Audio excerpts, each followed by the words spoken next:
Okay, बोलो Shreya, start करो। ओम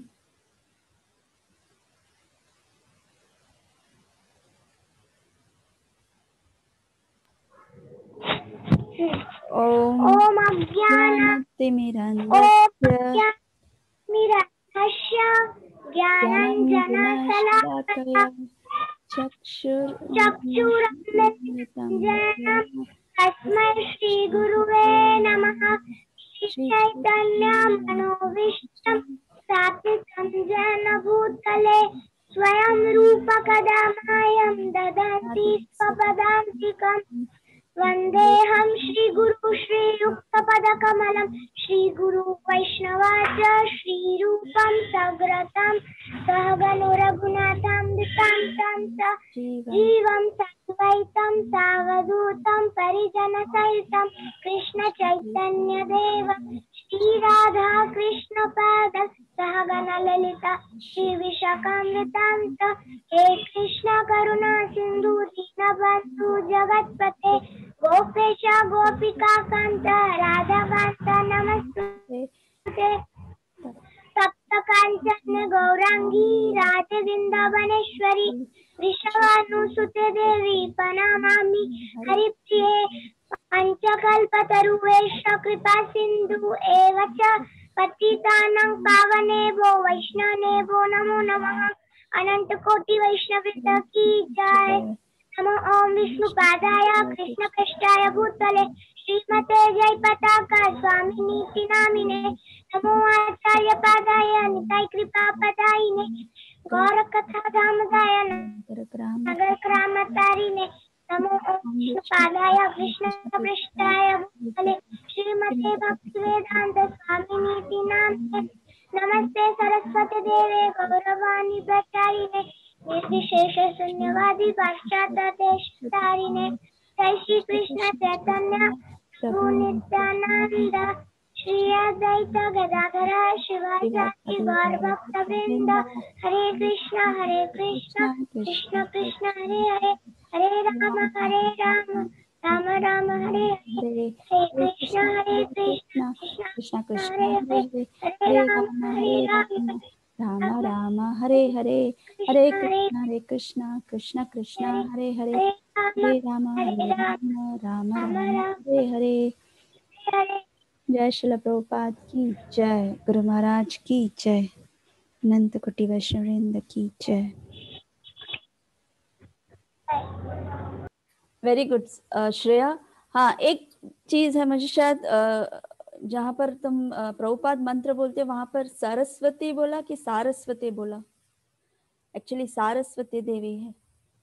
तुमने क्या बोला? सरस्वती, मुझे सरस सुनाई दिया। सा है सारस्वती देवी। गुड, ठीक है।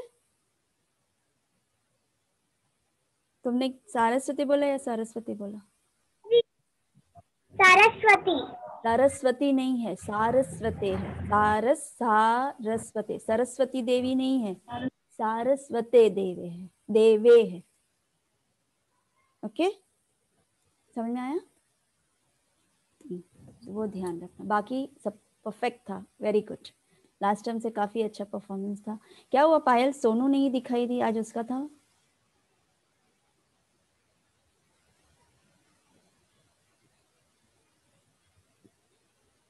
आज सोनू नहीं आई, वो तो तैयार भी हो गई थी, पता नहीं उसका क्या प्रॉब्लम है। एनीवे चलो विल स्टार्ट। सो पलश, आयुष, बेटा जब प्रेयर्स करते हो तो बातें नहीं करते, एकदम हैंड्स फोल्ड करके अच्छे से सुनना चाहिए। आप लोग बातें कर रहे थे, राइट? ठीक है, प्रेयर्स हो गए। नेक्स्ट टाइम फिर या मेघना, तुमने हैंड्स फोल्ड किए? इशारा करो हाँ। ओके, ठीक है। So next time let's see, Sonu अगर आएगी तो सोनू का होगा। सो अदरवाइज नेक्स्ट रितेश बोलेगा मंगलाचरण नेक्स्ट वीक। ओके, ठीक है, वेरी गुड। सो मुझे याद नहीं होता है शायद, I don't remember, but next time Ritesh बोलेगा, ठीक है ना? ओके, ठीक है। So will start.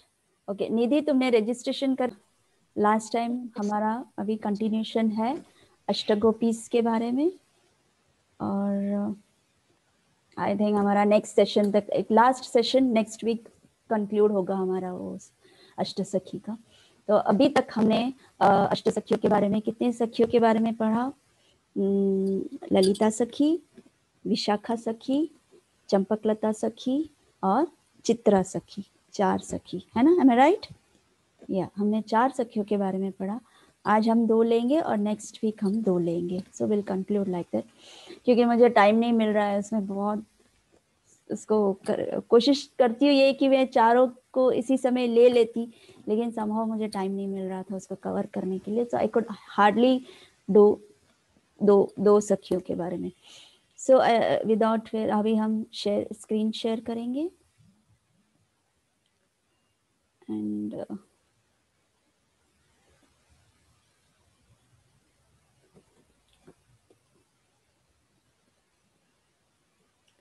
सो मैं पिछले समय का कुछ भी ये नहीं कर रही हूँ, क्योंकि मैंने ऑलरेडी 2 बार हमने समझ लिया है इसको, और I'll directly go to the next Sakhi's new Sakhi, and she is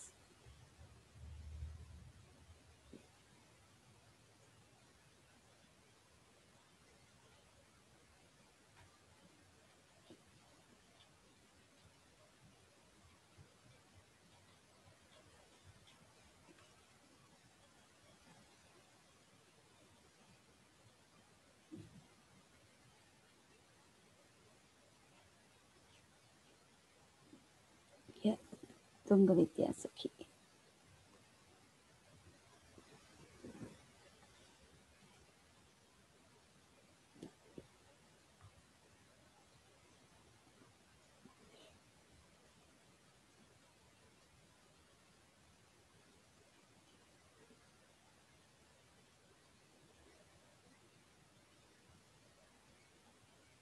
अरे वो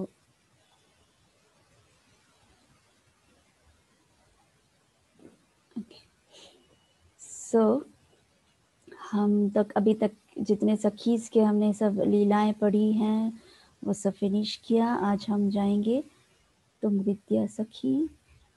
इतना सारा प्रेजेंटेशन है ना इसमें, अब तक के 120 पेजेस हो गए ये।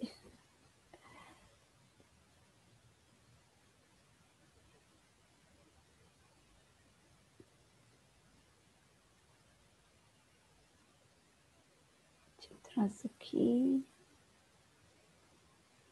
की, एंड यस शी इज तुंगविद्या सखी। कितनी सुंदर है। आप जब मायापुर जाएंगे एंड मायापुर में एक एक सखियों का, जैसे मैंने आपको ऑल्टर दिखाया, बीच में राधा माधव है और उनके 4 इस तरफ 4 इस तरफ, एक एक सखियां इतनी सुंदर है, इतनी सुंदर है कि आपकी नजर हटती नहीं है इन सखियों से। इतनी सुंदर, देखो जैसे तुंगविद्या सखी की आंखें देखो, जैसे रियली वो माधव को देख रही है, उस तरह का, इस तरह के नेत्र हैं। सो so this is, next is Tungavidya Sakhi. She is the 5th of the Varishth Gopis. Yeah, first Lalita थी senior Sakhi, second थी Vishakha, third Sakhi थी Champaklata, and fourth Sakhi थी Chitra Sakhi, and अब 5th जो है वो तुंगविद्या सखी है। तुंगविद्या सखी, उससे पहले हम लोग प्रेयर्स कर लेते हैं। तुंगविद्या सखी से हम प्रार्थना करते हैं कि वो हमें कृष्ण प्रेम दे और हम शुद्ध कृष्ण प्रेम, राधा रानी और कृष्ण के लिए हमारा प्रेम जागृत हो, शुद्ध भक्ति करे, और इसी जन्म में हम गोलोक धाम हमें ले चले करके। ओके, सो सब अपने अपने हैंड्स फोल्ड कीजिए एंड जस्ट रिमेम्बर तुंगविद्या सखी। और ये हम राधा रानी को प्रार्थना करके हम तुंगविद्या का ग्लोरिफिकेशन कर रहे हैं। मैं ये प्रेयर्स बोल देती हूँ। तच्चंद्र चंदन अनुहरा कुंकुमाभम पांडुचवी प्रचुर कांति लसत्तुकूलम सर्वत्र कोविदतयमहितं संज्ञं राधे भजे प्रियसखीं तव तुङ्गविद्याम् whose complexion is alluring like red kumkum powder tinted with divine white camphor, whose silken cloth glows with the profuse rays of pure yellow whiteness, who is honored everywhere for her great and vastly learned wisdom. O Radhe, I worship your beloved girlfriend Tungavidya, जिनका complexion कुमकुम की तरह है, red कुमकुम की तरह, कुमकुम powder जो हमने देखा है उस कुमकुम पाउडर की तरह उनका ये कॉम्प्लेक्शन है। विथ डिवाइन वाइट कैम्फर, वो उनके इसमें उनके शरीर में एक वाइट, वो जो कैम्फर इन द सेंस कपूर का एक फ्रैग्रेंस उनके शरीर से आता है। Whose silken cloth glows with the profuse rays of pure yellow whiteness, माने वो येलो वाइटनेस के उनके जो गारमेंट का कलर है वो सिल्किश है और येलो वाइटनेस मतलब ऑफ वाइट बोल सकते हैं इसको, ऑफ वाइट में वो अपना गारमेंट्स पहनती है। Who is honored everywhere for her great and vastly learned wisdom. She is very specialized in wisdom मतलब wise reply देना, wise judgment करना, तो she is very wise in that. So उसके लिए she is always honored everywhere, मतलब व्रज में उनको हमेशा एक ऑनरिंग मिलता है कि ओ जो भी कुछ पूछना है इनको पूछ सकते हैं, because Tung Vidya right judgement देती है करके। सो हो Radhe, I worship your beloved girlfriend Tung Vidya, आपकी जो बहुत लविंग गर्लफ्रेंड है आपकी तुंग विद्या, उनको हम प्रणाम करते हैं। ये उनका प्रेयर्स है। Next, Shri Tung Vidya Sakhi stands next to Shri Chitra Sakhi. अब देखो, जहाँ माधव है, फिर उसके बाद है ललिता सखी, उसके बाद है चंपकलता सखी, उसके बाद है चित्रा सखी, और चित्रा के बाद है तुंग विद्या सखी। तो ये तुंग विद्या सखी जो है वो चित्रा सखी के बिल्कुल बगल में, और माधव जहाँ खड़े रहते हैं उसके एग्जैक्ट राइट साइड पर खड़ी रहती हैं तुंग विद्या सखी। समझ में आया? चित्रा सखी के नेक्स्ट है ये। Her father is Pushkar, her mother is Medha and her husband is Balisa. ये उनके पिता का नाम है, माता का नाम है और उनके पति का नाम है। Next, her complexion is a colour of kumkum. जैसे हमने पढ़ा कि उनका जो कलर है वो कुमकुम रंग का है, पूरा रेडिश टाइप है वो। And her fragrance of her body is like sandalwood mixed with camphor. उनके हर एक गोलोक में जितनी भी सखियां हैं, पॉसिबली सभी व्रज में जो रहते हैं, गोलोक में जो रहते हैं, उनके शरीर में, बिकॉज वो स्पिरिचुअल होता है ना, जो स्पिरिचुअल शरीर होता है तो उसकी वजह से वो फ्रैग्रेंस आता है, अलग अलग प्रकार के फ्रैग्रेंसेस आते होंगे। सो सेम वे जैसे हर एक सखियों का हमने पढ़ा, उसी तरह तुंग विद्या के भी शरीर से सैंडलवुड, चंदन का स्मेल, चंदन विथ कैम्फर कपूर का मिक्स्ड, विथ कपूर मिक्स्ड, उनके ऊपर वो फ्रैग्रेंस आता है। She wears swan white garment. देखा, जैसे off white, swan white, swan का जैसे रंग होता है off white type, exactly not pure white but off white garments colour पहनती है। She is 15 days younger than Shrimati Radha Rani. Radha Rani से वो 15 दिन छोटी है, मतलब उनका एज है 14 years 2 months and 22 days. Okay. Situated to the west of Radha Kund is Shri Tungavidya's Kunj. Radha Kund के वेस्ट में उनका कुंज है, वो है तुंग विद्या नंददा। तुंग विद्या नंददा, ये उनका कुंज है। And it is an extremely beautiful crimson coloured kunj. Crimson coloured kunj मतलब जैसे वो जिस तरह से वो रेडिश लगती हैं तुंग विद्या, उसी तरह उनका जो कुंज है वो भी रेडिश टाइप है, जिसको क्रिम्सन बोलते हैं। It's not exactly red but वो एक रेडिश कलर, एक क्रिम्सन शेड पर है, रेडिश शेड पर है वो कलर कुंज जो है। या जस्ट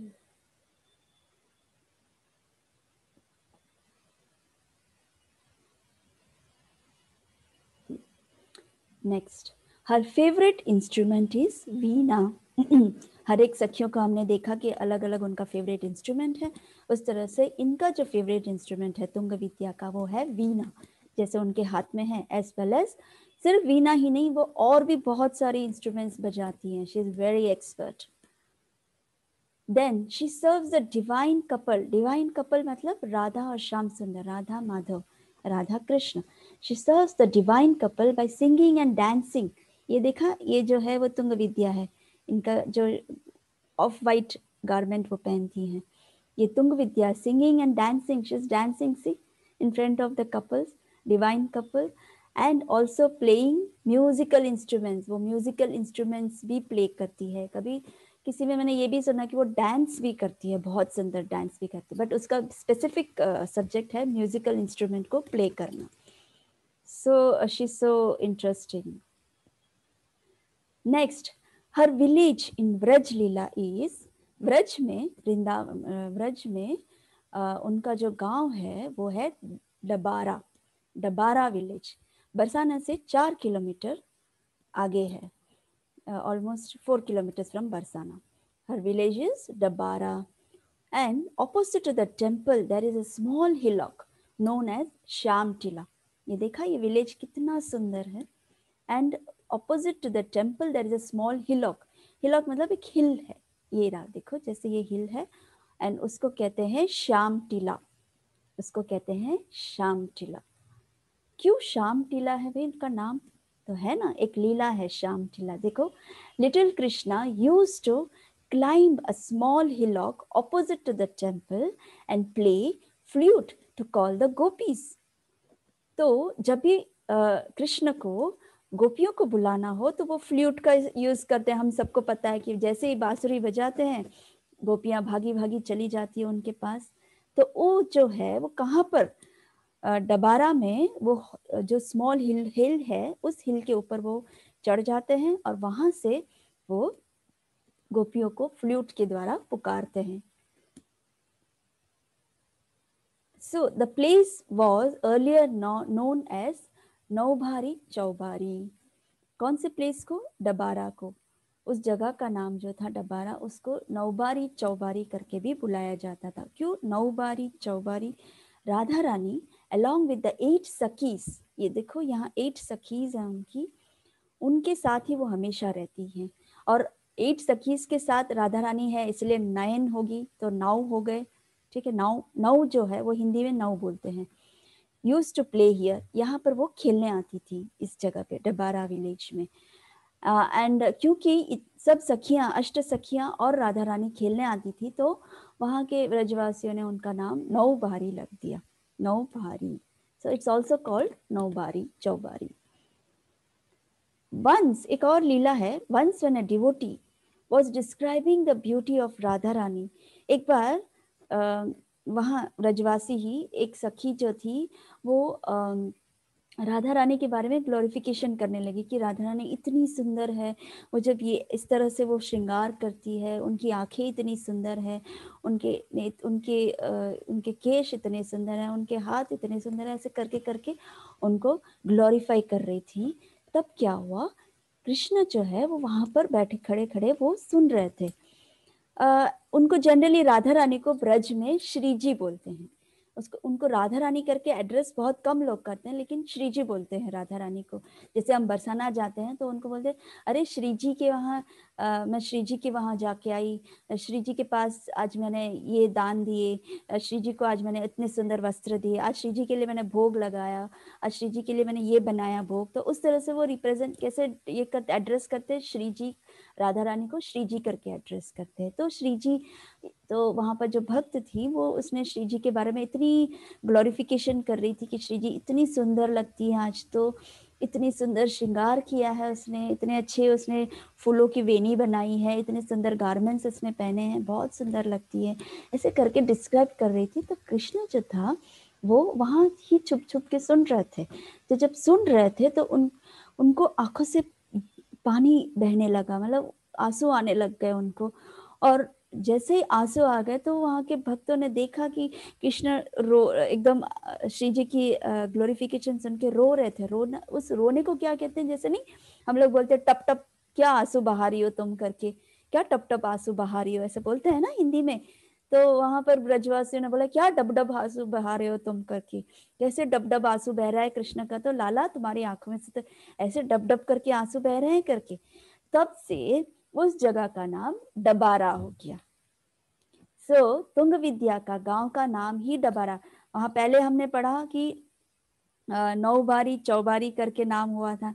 देन फिर जब कृष्ण वहां पर रोने लगे श्री जी की यादों में, श्री जी को याद करते करते, तो वो डब डब आंसू बहाने लगे तो वो डबारा हो गया। तब से आज तक वो डबारा के नाम से उस विलेज को एड्रेस करते हैं।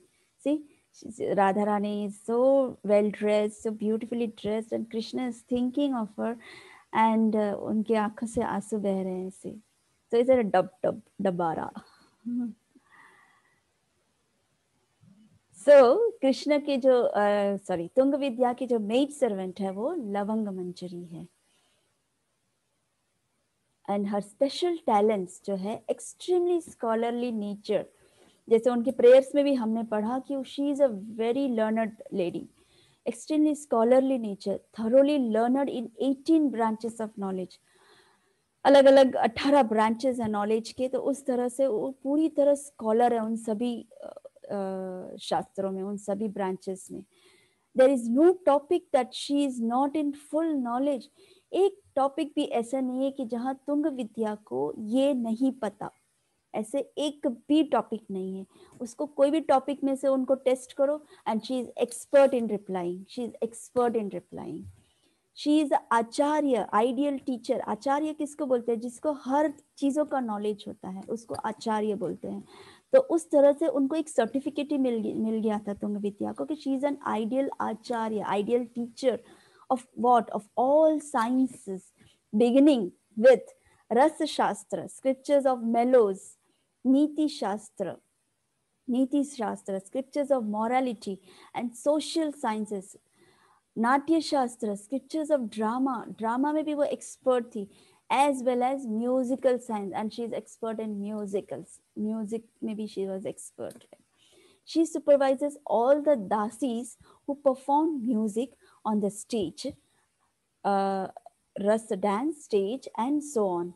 एंड वो स्टेज परफॉर्मर थी, लाइक स्टेज में जो लेडीज जो होती हैं वो कृष्ण के लिए जब डांस करती हैं, जब कृष्ण के लिए आज हम लोगों ने ये प्लान किया कि चलो आज हम लोग कृष्ण को इस लीला पे हम डांस करते हैं, ये टॉपिक पे, ये सब्जेक्ट पे, तो इमीडिएटली तुंग विद्या जो है उनको सुपरवाइज करती है कि नहीं नहीं नहीं नहीं नहीं, ऐसे नहीं, ऐसे नहीं, ये ऐसे स्टेप नहीं होना चाहिए, ये वाला स्टेप होना चाहिए, और यस यस ये वाला स्टेप होना चाहिए, ये म्यूजिक पे ये स्टेप ज्यादा जाता है।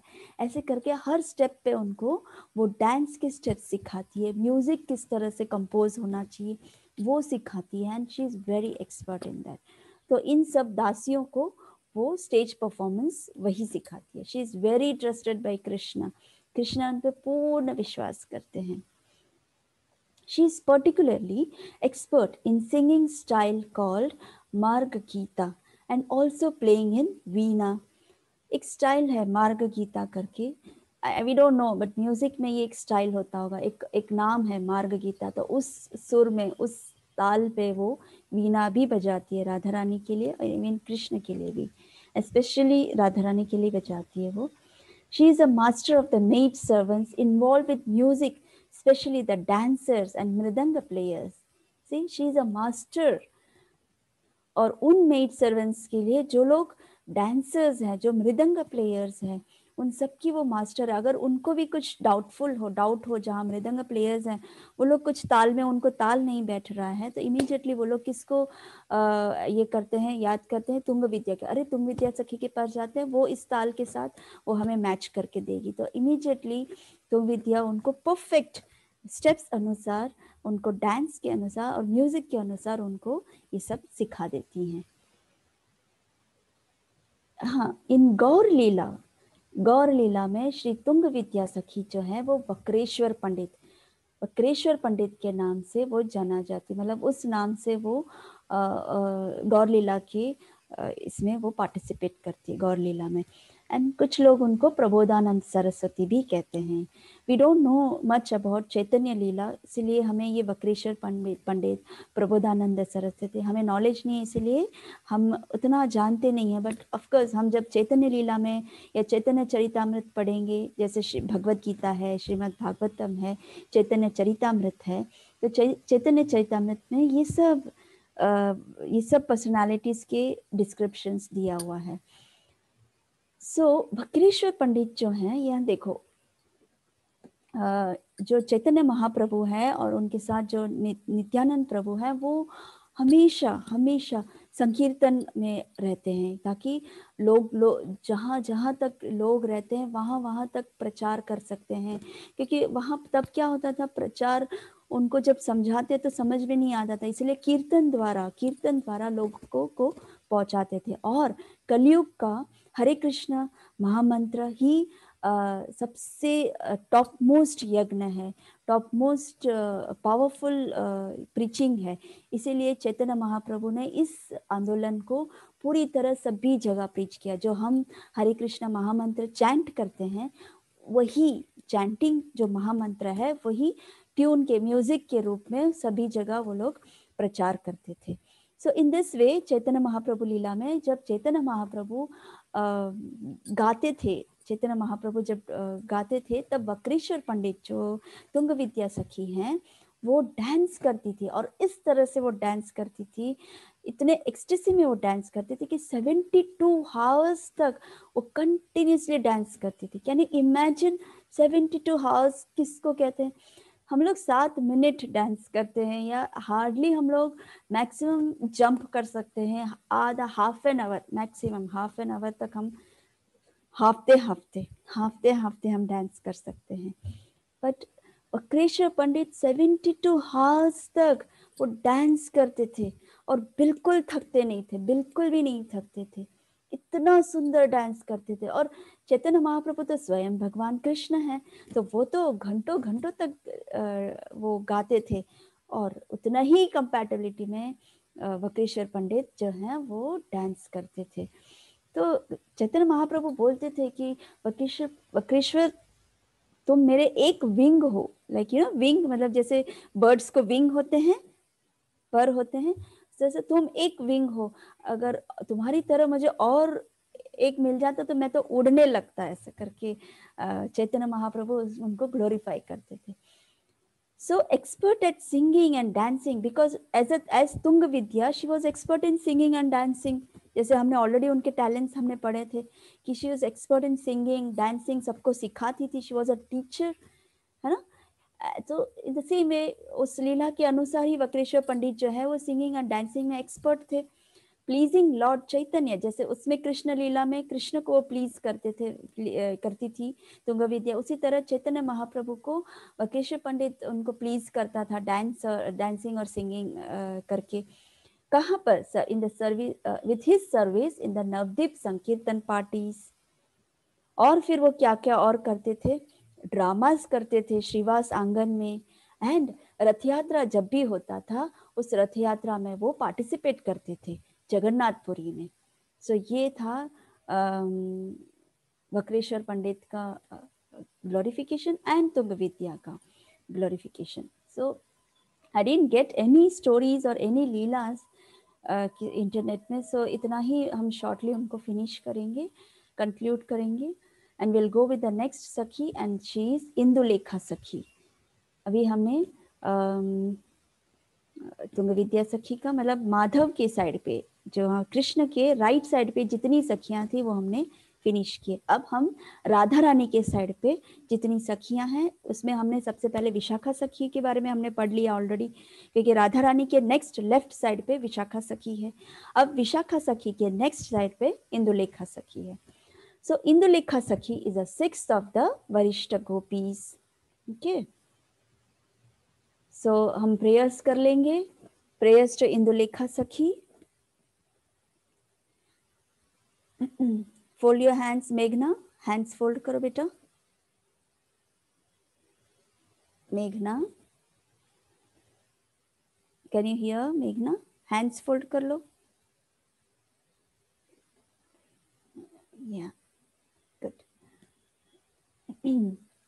नृत्योत्सवं हि हरितलसमुज्ज्वलभम् सदा दिवि कुसुमकान्तिमनोज्ञचेलम् वन्दे मूढरुचिविनिर्जितचन्द्ररेखम् श्रीराधिके तव सखीम् अहमिन्दुलेखम्. Whose presence invokes a festival of dancing.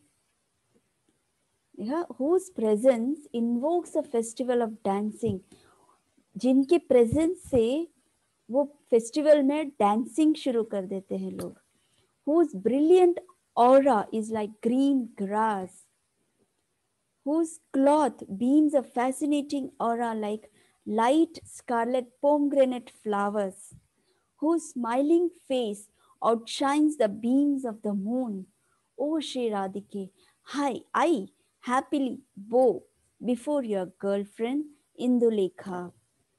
उनका किस तरह से ग्लोरिफिकेशन है, वर्णन है.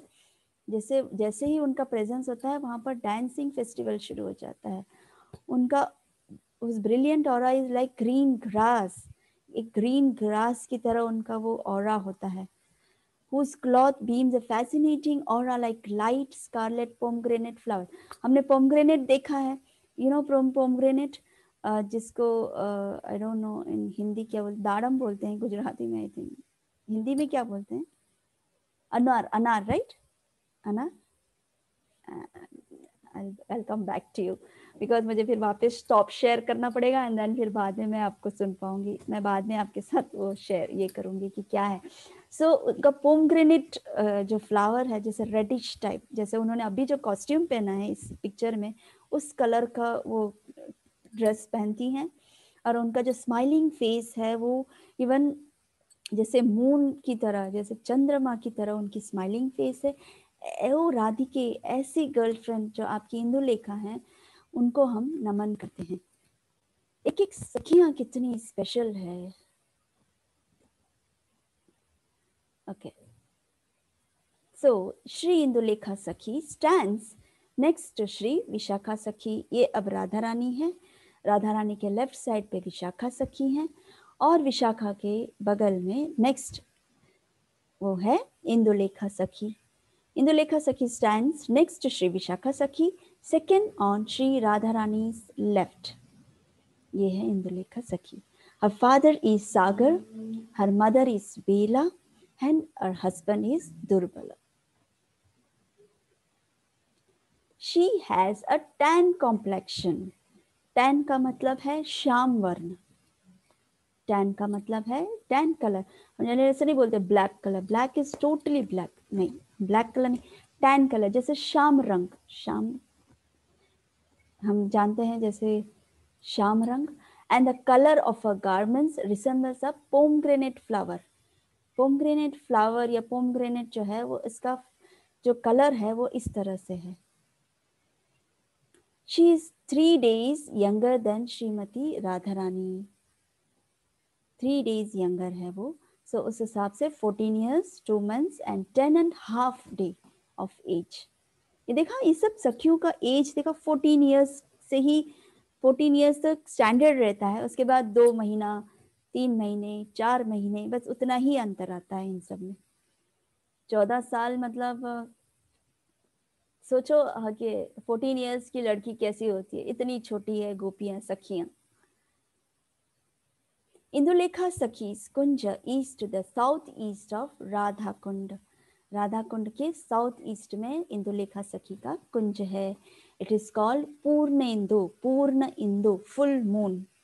And it is a colour of Shubhra white with स्वर्ण गोल्ड ऑरा. एक स्वर्ण गोल्डन ऑरा, वाइटिश है विथ गोल्डन शेड्स.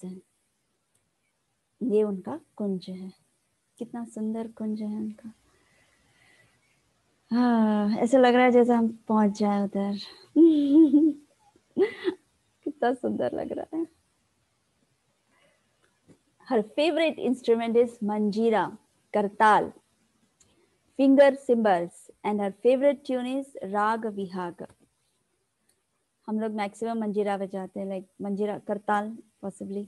हमारे मंदिरों में सबसे ज्यादा कोई भी म्यूजिक, मृदंग नहीं हो ठीक है, हारमोनियम नहीं हो चलेगा, लेकिन करताल तो पक्का होता है। बिना करताल का हमारा कीर्तन नहीं हो पाता। करताल is must. She often serves Krishna by bringing him nectar-like delicious meals. She is also expert in cooking. So वो generally कृष्ण को delicious meal से उनको serve करती है. She is constantly engaged in the services of Srimati Radharani and Shri Krishna, especially fanning the lordship with chamar. चामर से वो भी एक और सखी हैं, कौन सखी थी वो जो वो भी चामर का यूज करती, Vishakha, I think she is Vishakha, जो चामर यूज करती हैं कि हु इज दैट सखी, Champaklata. So she is constant, and even Indulekha भी चामर फैनिंग करती है कृष्ण को, राधा रानी को। She belongs to the village of Anjanok, Anjan Van. Anjanok village भी कहते हैं, अंजन वन भी कहते हैं। आपकी जानकारी के लिए कि यहाँ के विलेजेस में सबसे ज्यादा हम देख सकते हैं मोर, गैया, बहुत सारे गैया होती हैं और बहुत सारे पिकॉक्स होते हैं। तो पिकॉक्स को हमने कभी कभी देखा है, यूँ एकदम डांस करने लगता, जब वो बहुत खुश होता है तो वो डांस करने लगता है, इसके फेदर्स पूरा वो एकदम उठाता है एंड देन यूं यूं यूं यूं डांस करता है जब वो बहुत खुश होता है। एंड दे ऑल ब्रजवासीज, सब कृष्ण को देखते होंगे, सब कृष्ण को फील करते होंगे। हाँ, वृंदावन में रोज कृष्ण आते हैं राधा रानी के साथ, अपने सखियों के साथ यहाँ लीला करने। बस यही है कि हम देख नहीं पाते हैं, हमारा मेजर प्रॉब्लम है, क्योंकि ये शरीर ही हमारा मटेरियल बॉडी है क्या, और ये आंखें ऐसी है कि हम कृष्ण को देख ही नहीं सकते हैं। और हम कृष्ण को कब देख सकते हैं, जब हमारी भक्ति, हम अपनी भक्ति को बहुत स्ट्रॉन्ग बनाएं और हम स्पिरिचुअली एडवांस करें, तब हम धीरे धीरे धीरे धीरे कृष्ण को देख सकते हैं, उनकी सखियों को देख सकते हैं, सब लीलाएं देख सकते हैं। So it's like that. बहुत सारे ऐसे भक्त हैं जो कृष्ण और राधा रानी और श्याम सुंदर, कृष्ण बलराम के साथ, कृष्ण बलराम को देख सकते हैं, लेकिन वो लोग हमारी नज़र में नहीं आते हैं, वो बहुत ही लोगों से छुप के बैठते हैं, किसी को दिखते नहीं हैं। या they are there still, but हम उन्हें नहीं देख सकते हैं। So she belongs to the village of Anjanok, Anjan village 5 kilometre की दूरी में, बरसाना के 5 किलोमीटर की दूरी में अंजनौक, अंजन विलेज है, जो इंदुलेखा सखी रहती हैं। ये देखा अंजनौक विलेज है, ये उनका टेम्पल है। यहाँ देखो ये पॉन्ड है, आपके गांव में भी ऐसे रहता है ना पॉन्ड? ये देखो बिल्कुल रिसेंबल करता है। हट्स है, ये देखो हट्स कितना प्राचीन है, लोग अभी भी पानी भरने आते हैं। कितने सुपर्ब ट्रीज हैं, घने वन है यहाँ पर। ये देखो घना वन, उस घने वन में पिकॉक है। Very beautiful. हाँ, and one more thing is that कि ये है काजल शिला, ये है काजल शिला, इसको अंजन शिला, अंजन भी बोलते हैं हिंदी में। काजल को स्पष्ट हिंदी में अंजन बोलते हैं, अंजन लगा है ऐसे बोलते हैं। एंड जनरली काजल, जिसको हम जानते हैं काजल क्या होता है। And Anjan Shila eight Indulekha temple, अंजनौक Barsana, Barsana में अंजनौक विलेज में, अंजन वन में ये एक शिला है, काजल का शिला, अंजन शिला कहते हैं। उसकी लीला हम आगे पढ़ेंगे। देखो there's an interesting incident related to this place, Anjan village, Anjanok. The Ashta sakhis, एक बार क्या हुआ, द अष्ट सखीज जो है वह dressing up Radha Rani with the finest jewellery and flowers in an attractive way to please little Krishna. Krishna को प्लीज करने के लिए ये सब सखियां जो है राधा रानी को बहुत सुंदर श्रृंगार करती हैं, बहुत ही सुंदर ज्वेलरी से श्रृंगार करती हैं, क्योंकि इंदुलेखा ज्वेलरीज भी बनाती है। उनके टैलेंट में हम देखेंगे वो बहुत ही सुंदर ज्वेलरीज बनाती हैं उनके मेड सर्वेंट्स के साथ मिलकर। तो वो फाइनेस्ट ज्वेलरीज राधा रानी को पहनाती हैं और अट्रैक्टिव फ्लावर्स के साथ उनके श्रृंगार करती है, just to please little Krishna. But forgot to apply kajal for her eyes। उनके काजल, उनके आंखों में काजल लगाना रह जाता है। वो काजल लगाना क्यों रह जाता है भैया, रोज ही तो लगाते हैं, तो क्यों? तब क्या होता है, उस बीच में जब श्रृंगार कर रही होती हैं सखियां राधा रानी के, तो उनको कृष्ण की फ्लूट सुनाई देने लग जाती है। The sound of lord Krishna's flute which is the breath of their love, माने सखियों की प्राण है ये कृष्ण की फ्लूट। तो जैसे ही श्रृंगार कर रही होती है राधा रानी की, अचानक फ्लूट की आवाज आ जाती है। तो फ्लूट की आवाज आती है तो राधा रानी का आंखों में, नेत्र में काजल लगाना रह जाता है। तो सब भागती भागी, इवन राधा रानी खुद भी भागती भागती उस अंजन वन में पहुंच जाती है। देखो अंजन वन में पहुंच जाती कि अरे ये फ्लूट कहाँ से बज रहा है, ओ कृष्ण तो यहाँ पर है करके। तो ये ढूंढते ढूंढते सखियां आ जाती है कृष्ण के पास। और फिर क्या होता है, और जैसे ही कृष्ण को देखती है राधा रानी और सखियां एकदम स्थिर हो जाती है। और कृष्ण एकदम, कृष्ण को तो पता चल जाता है कि सखियां आ गई होती है। इमीडिएटली राधा रानी को जब देखते हैं, आपको तो मालूम है कि कृष्ण राधा रानी को देखकर ही वो फ्लैटर हो जाते हैं, यानी उनका तो कुछ समझ में नहीं आता, उस तरह से उनका भाव हो जाता है। तो जैसे ही राधा रानी को देखते हैं, राधा रानी को एक बोल्डर में बिठाते हैं, मतलब बोल्डर मतलब एक रॉक पे बिठाते हैं उसको, और देखते हैं कि आज राधा रानी कितनी सुंदर लग रही है। राधा रानी की रेविशिंग ब्यूटी देखते हैं। ब्यूटी देखते देखते क्या होता है, seeing her eyes not darkened enough, तो देखा कि राधा रानी को काजल नहीं लगाया, और वो आईज में थोड़ी कमी रहती है कि इतनी सुंदर नेत्र में अगर काजल न लगाओ तो कैसे चलेगा। तो कृष्ण क्या करते हैं, वहां पर से ऐसे ही अप्लाइड कॉरिलियम, कॉरिलियम मतलब काजल। तो वहां से वो ऐसे ही वहां उस रज से वो काजल ऐसे उठाते हैं, एंड राधा रानी को ऐसे काजल लगा देते हैं। बट काजल सीधा सीधा लगा सकते हैं वो, टेढ़ा व्यक्ति टेढ़ा ही लगाएगा ना, वो सीधा लगाएगा नहीं, लगाएगा, वो लगा ही नहीं सकता है। वो जानबूझ के पर्पसली राधा रानी को परेशान करते हैं। कैसे? And he applied kajal and purposely smeared it right up to the eyebrows. उसने क्या किया, पूरा उठा के यहाँ तक लगा दिया, आईब्रोज तक उसको ले लिया उसने। और फिर उसमें ओ ओ ओ ओ ये ठीक से मैंने नहीं लगाया, ये ठीक से मैंने नहीं लगाया। फिर उसको रब करते, फिर वापस मिरर में दिखाते, देखो राधा रानी मैंने ऐसे लगाया। फिर राधा रानी उसकी तरफ देखती है कि क्या लगाया तूने करके। और फिर उसके बाद अच्छा अच्छा अच्छा ठीक से, मैंने ठीक से नहीं लगाया, मैं फिर ठीक से उसको रब करके अच्छे से लगा देता हूँ कर। फिर वो रब करते हैं और फिर रब करते करते वापस क्या करता है, वापस रिपीट करता है वो इंसिडेंट्स।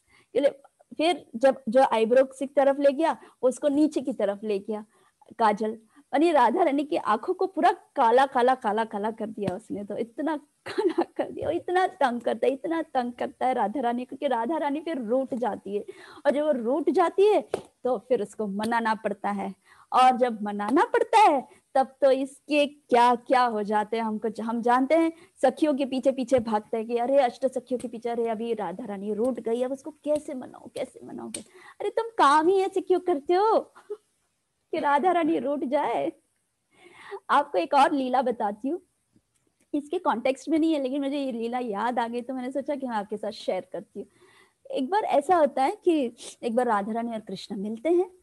तो राधा रानी को ऐसा लगता है कि कृष्ण इतना अच्छा मुरली बजाता है, इतना सुंदर मुरली बजाता है, तो मुझे तो मुरली सीखना है। तो तो वो बोलती है कृष्ण को, कान्हा तुम मुझे मुरली सिखाओगे। तो कान्हा ने बोला कि तुम मुरली सीख के क्या करोगी, मैं तो कर रहा हूँ ना, मैं तो बजा रहा हूँ, तुम अच्छा सा, तो तुम सीख के क्या करोगी करके। बोले नहीं मुझे सीखना है। तो राधा रानी का जिद, तो जिद के सामने कृष्ण का कुछ चलता नहीं है ना। तो राधा रानी बोलती है नहीं मुझे तो मुरली सिखाओ ना, मुझे सीखना है करके।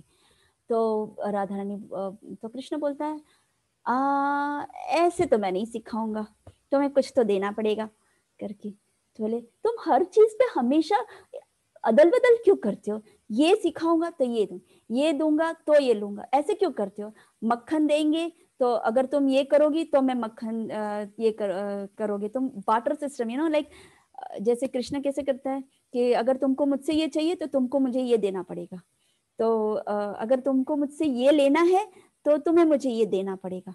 तो हर चीज पे कभी फ्री में तो देता ही नहीं है वो।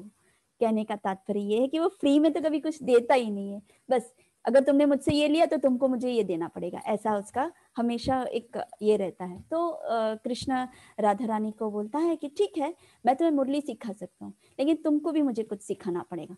तो राधा रानी बोले बोलो क्या है। तो राधा रानी बोले तुम ये जो बार बार, कृष्ण बोल रहा है, तुम ये जो बार बार रूठ जाती हो, तुम ये जो बार बार हर छोटी छोटी चीज पे जो रूठ जाती हो, तो मुझे वो सीखना है। तो बोले अरे कान्हा, ये तो कोई बड़ी बात है, मैं तो तुम्हें यूं सिखा दूंगी, ये कौन सी बड़ी बात है। तो कृष्ण बोलता है मुझे पता है कि तुम्हारे लिए कौन सी बड़ी बात है, दिन में 1000 बार तो रूठती रहती हो और मुझे मनाना पड़ता है हमेशा आकर, तो इसमें कौन सी बड़ी बात है तुम्हारे लिए, मैं तो सिंपल चीजें पूछ रहा हूँ, सिखाओगे तुम मुझे करके। तो राधा ने बोले हाँ सिखा दूंगी, लेकिन तुमको मुरली सिखानी पड़ेगी। तो बोले ठीक है, लेकिन पहले तुम मुझे रूठना सिखाओ, तब मैं तुम्हें मुरली सिखाऊंगा करके। तो बोले ठीक है, ये तो 2 मिनट का काम है, तुम सीख लो। तो राधा रानी शुरू हो जाती है सिखाने के लिए। अब गोपियां सब आजू बाजू बैठी है हाँ बगल में, तो सिखाने शुरू हो जाती है। तो बोले देखो कान्हा, मैं जैसे बोलती हूँ ना तुमको ऐसे करना है, तभी तुम सीखोगे, तुम मस्ती कुछ नहीं करना, बहुत सीरियसली सीखना, ठीक है, रूठना कैसा है मैं तुम्हें सिखाती हूँ करके। बोले ठीक है।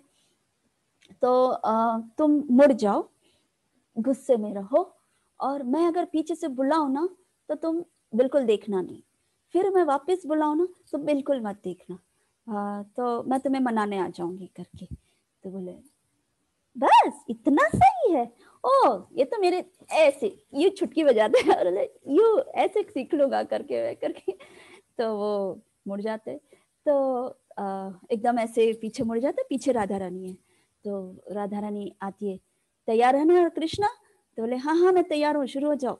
तो राधा रानी पीछे से बोले कान्हा, ऐसे जैसे ही कान्हा करके इतना प्रेम से बुलाती है राधा रानी, कृष्णा फिसल जाता है। बोले हाँ राधे क्या हुआ। राधा रानी बोलते अरे तुम्हें रूठना है, तुम्हें रूठना है, इस तरह से मेरी आवाज से पीछे मुड़ना नहीं है करके। तो बोले ओ हाँ नहीं, लेकिन तुम इतना प्यार से बुलाओगे तो मैं तो मान लूंगा ना, मैं तो कैसे ये कर सकता हूँ तुम्हें करके ऐसे। तो बोले ठीक है, अब नेक्स्ट टाइम वापस तुम अपनी जगह जाओ, मैं अपनी जगह जाता हूँ। वापस शुरू हो जाता, वापस कृष्ण कृष्ण राधा रानी से दूर हो ही नहीं पाता है, राधा रानी को ये देखता रहता है, ऐसे ही देखता रहता है, हाँ हाँ तुम जाओ तुम जाके मुड़ो, फिर मैं मुड़ जाऊंगा करके। तो राधा रानी को देखते रहते हो ऐसे। एंड देन फिर बाद में राधा रानी जैसे ही मुड़ती है, अब तो मुड़ो, अब तो मुड़ जाओ, कैसे सीखोगे करके। तो वो मुड़ जाता है और फिर बोला ठीक है शुरू हो जाओ, स्टार्ट 1 2 3। एंड फिर बाद में वापस राधा रानी बुलाती है कान्हा, अरे ओ कान्हा। चले फिर वो तो उस वक्त मुड़ते नहीं है, उस वक्त एकदम ऐसे एकदम अपने आप को दबा के रखते, ओ राधा रानी इतनी स्वीटली बुलाती है, मैं कैसे अपने आप को रोक सकता हूँ, कैसे रोक सकता हूँ करके। एंड फिर बाद में कान्हा, अरे ओ कान्हा कहाँ हो तुम, क्या कर रहे हो ऐसे करके, अरे तुम्हारे सामने ही तो हूँ, तो मैं कहा तुमसे दूर होकर के ऐसे करके बोलने लग जाता है। चले हे भगवान, कृष्ण तुम नहीं सीख सकते रूठना, मैंने सोचा तुम्हें सीखना कितना आसान है, लेकिन तुम नहीं सीख सकते हो करके। नहीं नहीं नहीं नहीं, एक लास्ट बार, एक लास्ट चांस, अब मैं करूंगा, अब मैं पक्का करूंगा, अब तो तुम जितना भी बुलाओगे मैं नहीं सुनूंगा, पक्का पक्का पक्का। चलो चलो शुरू हो जाते बोले अब की बार अगर तुमने नहीं सीखा फिर देखना मैं तुम्हें क्या करने वाली हूँ करके। बोले नहीं राधा रानी, मैं पक्का सीखूंगा करके। ठीक है शुरू हो जाते, चलो मैं भी जा रही हूँ, हाँ इस बार मैं देखूंगा नहीं, चलो चलो आ जाओ करके। तो कृष्ण जो है वो शुरू हो जाते हैं। अब की बार जो उसका जो था वो तो जबरदस्त था। तो वो रूठ जाते हैं, रूठते हुए नाटक करते हैं। एंड देन फिर राधा रानी आती है, राधा रानी पुकारती है कान्हा कान्हा कान्हा, कान्हा सुनता ही नहीं है, कान्हा सुनता ही नहीं है। फिर कान्हा को मनाने शुरू हो जाती है, मनाती है, कितना कितना कुछ बोल के मुंह बनाती है, स्माइल देती है, स्वीट स्वीट स्माइल, वो स्वीट स्माइल जिससे कान्हा देखा बिना नहीं रह सकता, वो इतनी सुंदर सुंदर स्माइल देती है, आंखें ब्लिंक करती है ताकि कृष्ण मान जाए, क्योंकि उसको पता है ना राधा रानी को कि कृष्ण बहुत जल्दी फ्लैटर हो जाता है मुझे देखकर। तो एकदम ये करती है, बहुत अलग अलग डांस करती है, ये करती है वो करती है, सब तरह का वो नौटंकी करती है, लेकिन कृष्ण हिलता ही नहीं है। कृष्ण बिल्कुल रूठ के यूं बैठा रहता है ऐसे एकदम स्ट्रांगली। एंड देन फिर राधा रानी तो थक जाती है, तो बोले ये तो रूठा हुआ और मैं मना ही नहीं पा रही हूँ करके इसको। तो कृष्णा क्यों रूठे हो, मान जाओ ना, तुम नाटक कर रहे हो, ये हो गया अभी नाटक, चलो अभी तुम मान जाओ, जल्दी जल्दी हो गया, हमारा प्ले जो ड्रामा था वो खत्म हो गया करके। फिर भी कृष्ण नहीं मानते थे। कृष्ण एकदम एकदम कुछ भी बोला बिना एकदम ऐसे स्थिर बैठे थे, एकदम ऐसे गुस्से में। राधा रानी कंट्रोल नहीं कर पाई और राधा रानी रोने लग गई। पहले राधा रानी को ऐसा लग गया अब तो सच्ची में कृष्ण रूठ गया करके, तो इतना जोर जोर से रोने लगी, इतने जोर जोर से रोने लगी, तो कृष्ण देखकर कृष्ण भी रोने लग गया। तो बोले मेरी राधा रानी रो रही है, रो रही है, रो रही है करके, तो दोनों रोने लग गए। और फिर बोले कि राधा रानी तुम क्यों रो रही हो? बोले तुम तो रूठ गए हो ना। बोले हम तो नाटक कर रहे थे ना। बोले तुम्ही ने तो कहा था कि ऐसे ही खड़े बैठे रहना है, एक कितना भी मैं बुलाऊं तुमको सुनना नहीं है, तुम्ही ने तो कहा था, तो वही तो मैं फॉलो कर रहा हूँ करके। तो राधा रानी बोलती है कि अब तो तुम मान जाओ। बोले हाँ हाँ मैं मान गया करके। एंड देन फिर दोनों अच्छे से ये करते। फिर कृष्ण धीरे से बोलता है तुम एक बार मुझे मना नहीं सकी, मैं दिन में कितने बार तुम्हें मनाता हूँ। अब पता चला रूठना कितना मुश्किल होता है, रूठते हैं तो मनाना कितना मुश्किल होता है करके। ऐसे करके राधा रानी को टीज करता है। तो राधा रानी बोलती है हाँ वो तो बात सही है कि तुम कितना, तुमने बहुत अच्छी कला है कि तुम कितना अच्छा मनाते हो, फिर भी मैं तो रूठूंगी ही क्योंकि तुम काम ही ऐसे करते हो। तो ऐसे करके उन दोनों के बीच में लीलाएं होती है। सो ऐसी लीलाएं तो यहाँ पर भी यही है। तो सखी जो है वो कंटिन्यूसली वो काजल लगाते, कभी ऊपर करते कभी नीचे करते और मिरर दिखाते हैं कि देखो तुम कैसी लगती हो, देखो तुम ऐसी लगती हो करके। फिर राधा रानी रूठ जाती है, फिर उसको सीधा करते हैं। ऐसे करते करते उन दोनों के बीच में लाइक बहुत लीलाएं सब एंजॉय करते। तो जो सखी एंड इंदुलेखा सखी जो है वो लोग सब एंजॉय करते हैं उस लीला का, और उनके ऊपर फूल बरसाते हैं, बहुत सुंदर फूल बरसाते हैं और वो लीलाओं को वो अच्छे से एंजॉय करते हैं। सो ये जगह है तुंग विद्या जगह, ये अंजन वन में। Even today when we rub our finger on the stone we get काजल।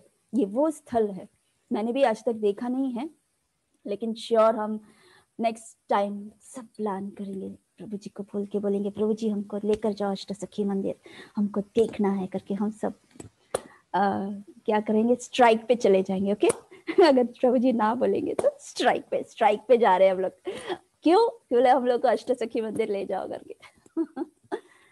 तो ये जो जगह दिख रहा है ना, यहाँ पर काजल, ये देखो यहाँ पूरा काजल निकलता है।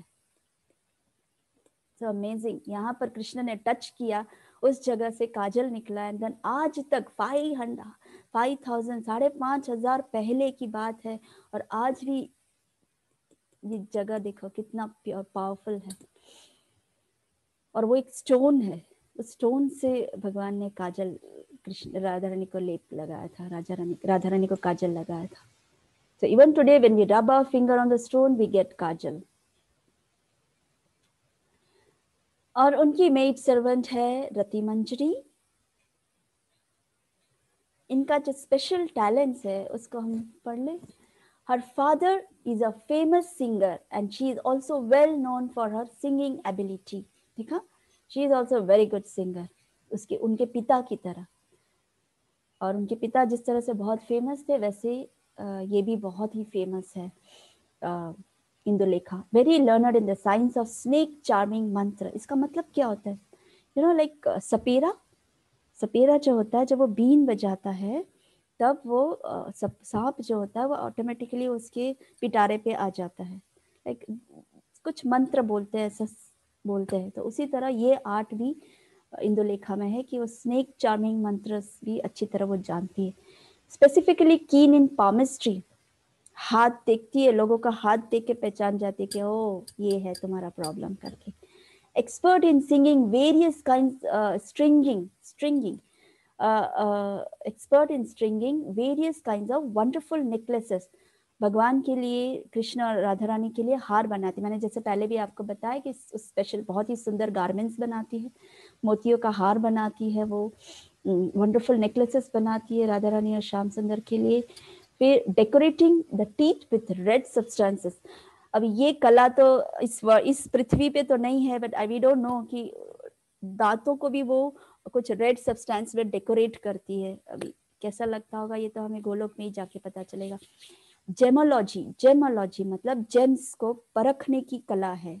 कौन सा जेम सबसे कॉस्टलीस्ट है, सबसे प्रेशियस है, वो जेम राधा रानी और कृष्ण को किस तरह से ऑफर करना है, वो जेम्स कलेक्ट करने की कला है।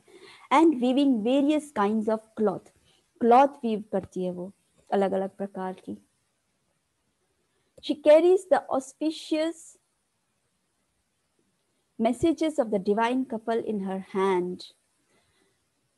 वो मैसेजेस भी कैरी करती है। जैसे कुछ कुछ सखियां भी हैं जहाँ पर हमने देखा कि वो उनके जो मैसेंजर्स है, गोपी मैसेंजर्स, जहाँ पर हमने शुरुआत में देखा गोपी मैसेंजर्स, कभी कभी वो उनको ना देखे भी पर्सनली भी वो ये सेवा लेती है। She carries the auspicious messages of the divine couple in her hand. मान लो कि जैसे राधा रानी को कृष्ण को कुछ मैसेज देना है या कृष्ण को राधा रानी को कोई मैसेज देना हो तो ये कैरी करती है। In this way, she creates a good fortune of Radha and Krishna, increasing their mutual love and attraction. So इस तरह से वो राधा और कृष्ण के प्रेम में पार्टिसिपेट करती है। Indulekha Sakhi is fully aware of the confidential secrets of the divine couple. उनके कॉन्फिडेंशियल सीक्रेट्स भी जानती है। जैसे हमारे फ्रेंड्स के बीच में हम कुछ कुछ कॉन्फिडेंशियल सीक्रेट्स रखते हैं कि नहीं इसको मत बताना, हम दोनों के बीच में है ये सीक्रेट। उस तरह के जो सीक्रेट्स हैं वो सीक्रेट्स इंदुलेखा सखी कैरी करती है और वो किसी को भी नहीं बताती है। सिर्फ जैसे राधा रानी और कृष्ण एक साथ होते हैं, मिलते हैं, बातें करते हैं, और तुंग विद्या सॉरी इंदुलेखा भी उधर होती है तो इंदुलेखा बोलती है कि हाँ मैं किसी को भी नहीं बताऊंगी, आप दोनों के बीच में ही रखना। इस तरह से उस तरह के उनके जो कन्वर्जेशंस होते हैं वो शेयर किसी के साथ ना करके सिर्फ राधा रानी के और कृष्ण का इंदुलेखा सखी ही जानती है। ऐसे भी होता है। Some of her friends are engaged in providing ornaments for the divine couple। जैसे उनकी कोई फ्रेंड्स हैं, कई फ्रेंड्स हैं जो ऑर्नामेंट्स बनाती हैं, तो वो भी कृष्ण राधा और कृष्ण को प्रोवाइड करती है वो गारमेंट्स। इंदुलेखा जैसे हम ना जैसे इंदुलेखा बहुत ही क्लोज है राधा रानी और कृष्ण के लिए, लेकिन उनके जो फ्रेंड्स होते हैं वो उन तक नहीं पहुंच पाती है और उनकी इच्छा होती है कि आज मैंने कृष्ण के लिए ये मोती के हार बनाए हैं, तो इंदुलेखा क्या तुम ये पहना दोगी उनको। बोले कुछ कुछ फ्रेंड्स होती है, वो बोले सखी राधा रानी के लिए आज मैंने ये वाला उसके हाथ के बैंगल्स बनाए हैं, क्या तुम आज पहना दोगी। तो इंदुलेखा डायरेक्ट इनके साथ इंटरेक्शन है राधा और कृष्ण के लिए, तो उनके जो फ्रेंड्स है वो इंदुलेखा को देती है कि आप पहना दोगे, तो उस तरह से वो अपने फ्रेंड्स को हेल्प करती हैं। Indulekha Sakhi is the leader of all the gopis engaged in the services in the various parts of Vrindavan।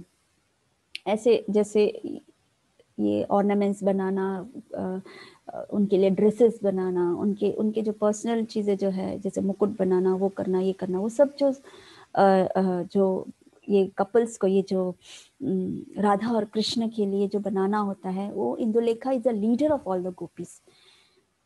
सभी सखियां जो है वो इंदुलेखा को देती कि भाई तुम ये प्रोवाइड करना, ये राधा रानी और कृष्ण को पहना देना, ऐसा करके उस तरह की सर्विसेज वो प्रोवाइड करती है। And she is the leader of that सखीज।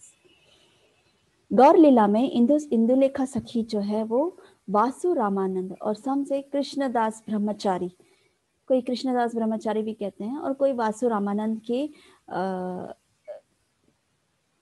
वेश एक्सपेंशन में गौर लीला में वो पार्टिसिपेट करती है।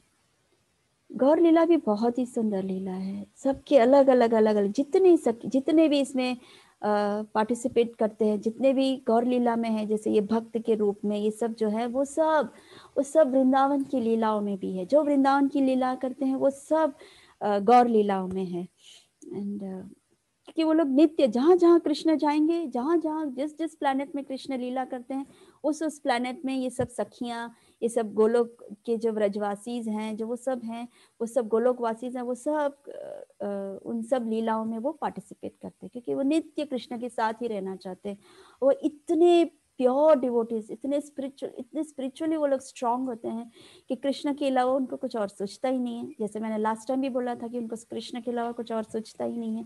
हर चीज उनका कृष्ण के साथ कनेक्टेड होता है। हर वो चीज, उनका जो सांस लेते हैं ना, वो जो सांस लेते हैं उसमें भी वो कृष्ण राधा रानी, कृष्ण राधा रानी, उस तरह से उनकी सांसों में वो होता है। उनके हर पोर्स में राधा कृष्ण होते हैं। तो ऐसे डिवोटीज होते हैं जो हर एक उनके कृष्ण की लीलाओं में वो पार्टिसिपेट करते हैं। सो बहुत शॉर्ट है बट हमने जल्दी फिनिश कर लिया। So this is what it was about Tung विद्या सखी और इंदुलेखा सखी के बारे में। तो नेक्स्ट 2 सखीज हमारी कंक्लूड पार्ट में होगी, जो हम नेक्स्ट सेशन में हम उसको कंक्लूड करेंगे। एंड फिर उसके बाद आप जब भी मायापुर जाएंगे, आप एक एक सखियों को आप प्रणाम कर सकते हैं। एक एक सखियों का इम्पोर्टेंस आपको पता चल जाता है कि या ये सखी का ये इम्पोर्टेंस है, हमें उनको प्रणाम करना चाहिए। जनरली क्या होता है, हम जब भी मंदिर दर्शन करने जाते हैं, हम डायरेक्ट हम राधा रानी कृष्ण को देखते हैं। हम किसी और उनके आसपास जितने हैं हम उनको इतना ध्यान नहीं देते हैं जितना राधा रानी और कृष्ण को, क्योंकि वो अट्रैक्शन है, वो बहुत ज्यादा अट्रैक्ट करते हैं, तो हम सीधा राधा रानी और कृष्ण को देखते हैं। बट एक्चुअली राधा रानी और कृष्ण को अगर प्लीज करना है, उनको खुश देखना है, तो उनके डिवोटीज को प्लीज करना चाहिए हमें।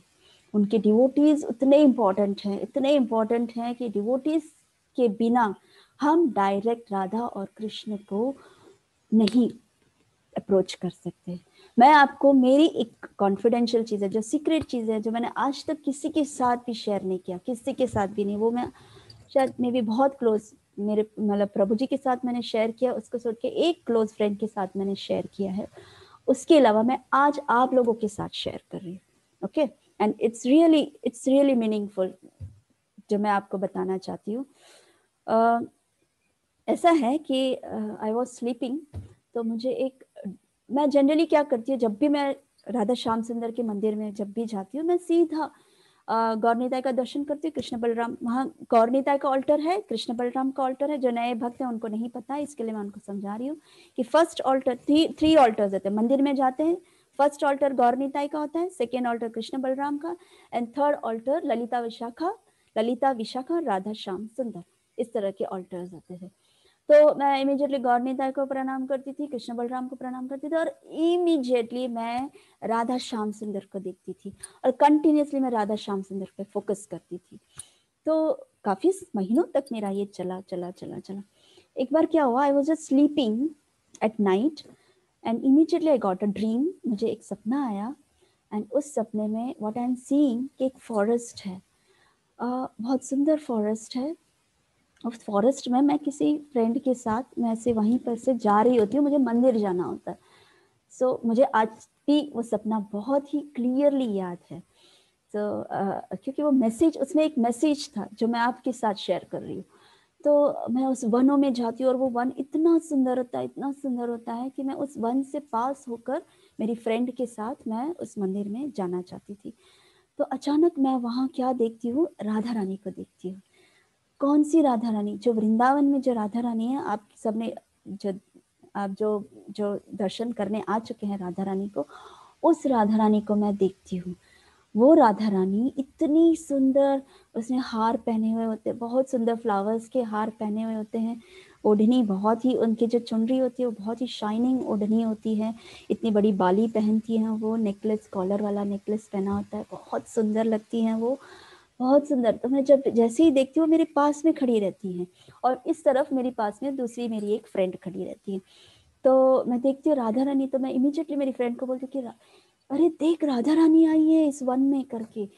तो इंदुलेखा क्या, वो जो मेरी फ्रेंड है वो देखती है कि अरे हाँ, राधा रानी आई है।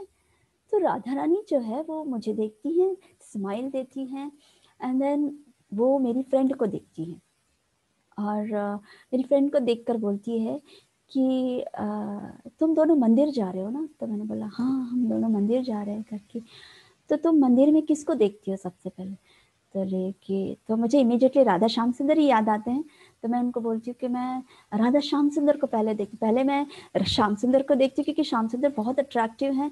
तो मैं पहले श्याम सुंदर को देख लेती हूँ, और फिर उसके बाद राधा रानी को देखती हूँ, आपको देखती हूँ। मैं राधा रानी को बोल रही हूँ कि मैं आपको देखती हूँ। फिर तब राधा रानी मुझे क्या बोलती है कि तुम जो हमारे आसपास जो ललिता सखी और विशाखा, हाँ, वो ऐसे बोल रही है कि हमारे आसपास भी 2 लड़कियां खड़ी है, तुम्हें याद है?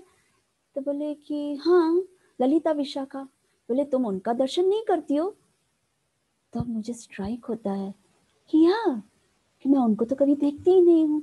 बस मैं उनको सिर्फ इतना ही देखती कि वो राधा रानी के साथ विशाखा सखी हैं और कृष्ण के साथ ललिता सखी है। मैं बस उतना ही मैं जानती हूँ, बाकी मैं उन पे पूरी तरह ध्यान नहीं लगाती हूँ, क्योंकि टोटली फोकस राधा और श्याम सुंदर पे होता है मेरा।